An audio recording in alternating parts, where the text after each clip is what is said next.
You think you understand the opposite sex. You don't. And Carl Jung spent 50 years proving why you never will, not in the way you think you should, because the darkest truth Jung ever uncovered wasn't about men or women separately. It was about the war happening inside each of you. A war so hidden, so primal, that most people live their entire lives as casualties without ever knowing they were on a battlefield. Jung discovered something that still makes people uncomfortable today. He discovered that you are not one person. You're two, maybe more. And the part of you that you've been taught to suppress, to deny, to bury deep in your unconscious, that's the part secretly running your life. Men, you carry within you what Jung called the anima, the feminine soul living in your masculine body. And women, you carry the animus, the masculine force, dwelling in your feminine psyche. And here's where it gets disturbing. These inner forces don't just influence you, they possess you. They hijack your choices, sabotage your relationships, and make you fall in love with people who will destroy you. And you have no idea it's happening. You think you're choosing your partner based on compatibility, attraction, shared values, but Jung would tell you something far more unsettling. You're not choosing a person, you're choosing the face that most closely matches the ghost living inside your unconscious. You're falling in love with your own inner demon, projected onto someone else's flesh. And when that projection fails, when reality crashes through the fantasy, you don't just feel disappointed. You feel betrayed by existence itself because the person standing in front of you was never who you thought they were. They were always just a screen for your own psychological movie.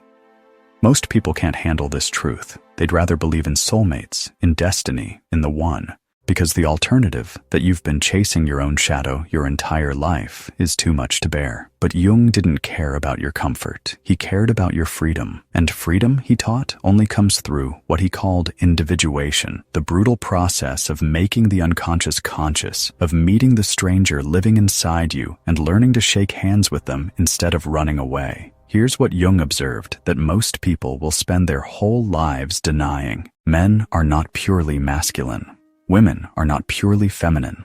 Every man has a hidden feminine core. Every woman has a concealed masculine force. And the tragedy of modern life is that we've been trained to hate these parts of ourselves, to see them as weaknesses, as threats to our identity. Men, you were taught that emotions make you weak, that softness makes you less of a man, that needing anyone is a failure. So you buried your anima. You locked her in the basement of your psyche. But she didn't die. She just went underground. And now she emerges in the most destructive ways possible. She emerges in your desperate need for female validation. She emerges in your inability to be alone. She emerges in your rage when a woman rejects you because you haven't learned to relate to your own inner feminine. You haven't learned to mother yourself, to nurture yourself, to give yourself the emotional care you're desperately seeking from women. And because you can't see her, because you refuse to acknowledge her, she controls you completely. Jung warned that the man who denies his anima becomes her slave. He becomes needy, possessive, emotionally volatile. He projects her onto every woman he meets, expecting them to carry what he refuses to carry himself. And women, you're not off the hook. Your animus, Jung taught, is equally dangerous when left unconscious. You were told you're the emotional ones, the feeling ones, the ones who understand relationships naturally, but that's a lie that keeps you trapped. Your animus is the voice in your head that speaks with absolute certainty about things you don't actually understand. He's the one who makes you argue with your partner even when you know you're wrong. He's the one who demands logical explanations for feelings. He's the one who falls in love with dangerous men and calls it passion, who confuses domination with strength, who mistakes cruelty for confidence. And here's the part that will make you uncomfortable. When your animus is unconscious, you don't choose men. You choose the argument. You choose the drama. You choose the man who will force you to fight, because fighting is the only way your inner masculine knows how to feel alive. Jung wrote that women possessed by the animus become opinionated without wisdom, aggressive without purpose, certain without knowledge. They project their own unlived masculinity onto men and then resent them for not living up to an impossible standard. You call him immature. You call him emotionally unavailable. You call him afraid of commitment. But what you're really angry about is that he's not the fantasy masculine figure your unconscious created. He's not your animus made flesh. He's just a man, flawed and human, and that's not good enough for the tyrant living in your head. This is Jung's dark truth that most can't handle. Men and women are not opposites searching for completion. You are walking contradictions, each carrying the opposite sex inside you, and the person you're looking for externally is actually the person you've been running from internally. Every time a man says he wants a woman who understands him, what he really wants is to understand his own anima. Every time a woman says she wants a man who can handle her, what she really wants is to integrate her own animus. But integration is terrifying. It means admitting that you're not who you thought you were. It means men have to embrace their softness without shame. It means women have to own their aggression without apology. It means both of you have to stop playing the roles society assigned you and start becoming whole human beings. And society doesn't want whole human beings. Society wants men who perform strength and women who perform vulnerability. Society wants clear categories, simple stories, predictable roles, because when people start integrating their shadow, when they start becoming individuals, they become unpredictable. They become uncontrollable. Jung knew this would make him unpopular.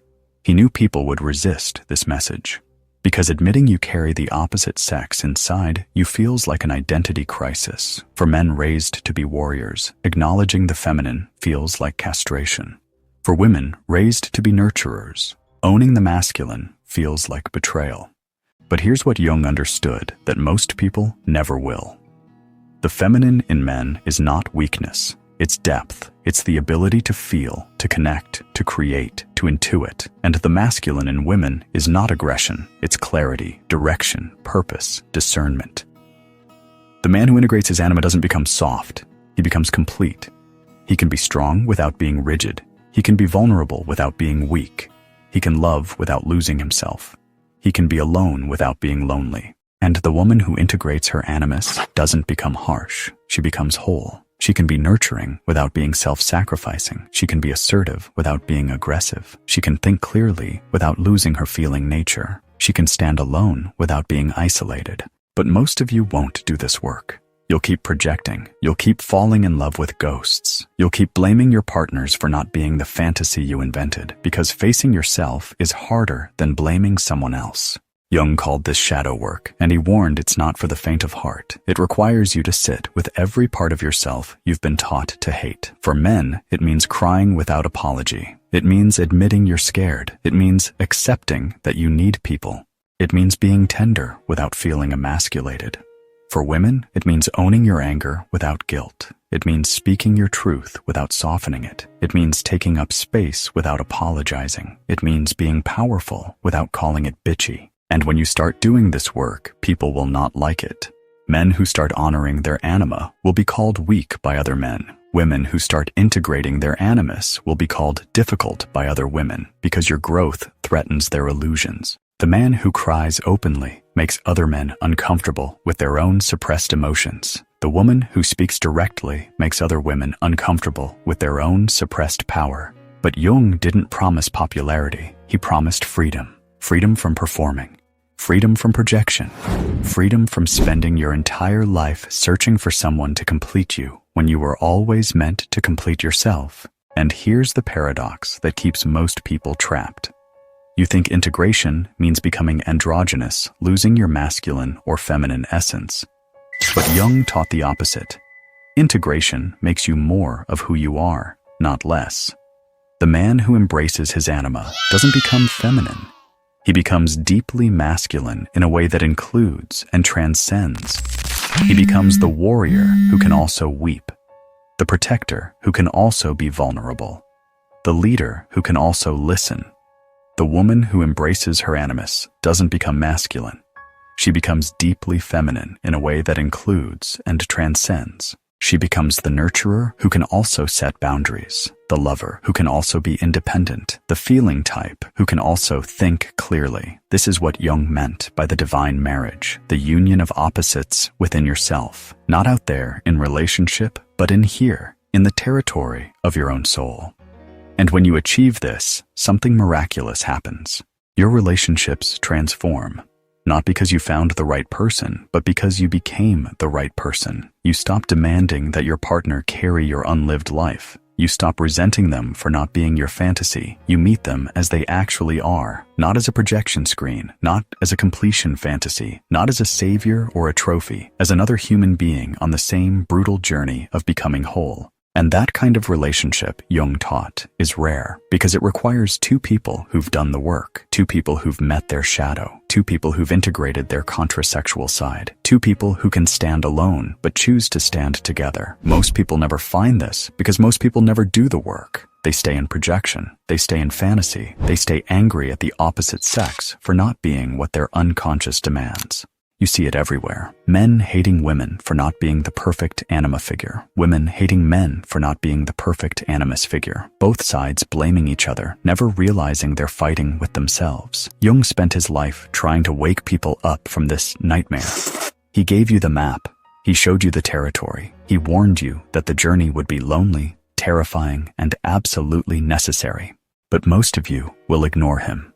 You'll keep chasing external solutions to internal problems. You'll keep thinking the next relationship will be different. You'll keep believing that finding the right person will solve everything.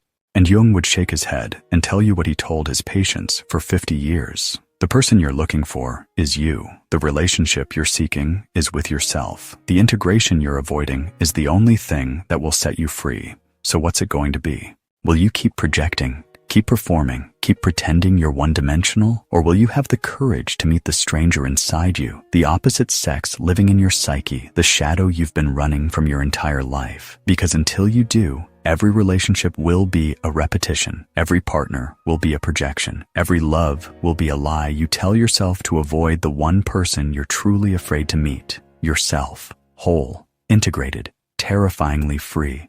That's Jung's dark truth, and most people can't handle it. Can you? If this message hit you somewhere deep, if you felt something shift inside you, don't let this moment pass. Like this video, share it with someone who needs to hear it. Subscribe for more uncomfortable truths, because this isn't just content, this is a wake-up call, and the world needs more people brave enough to answer it.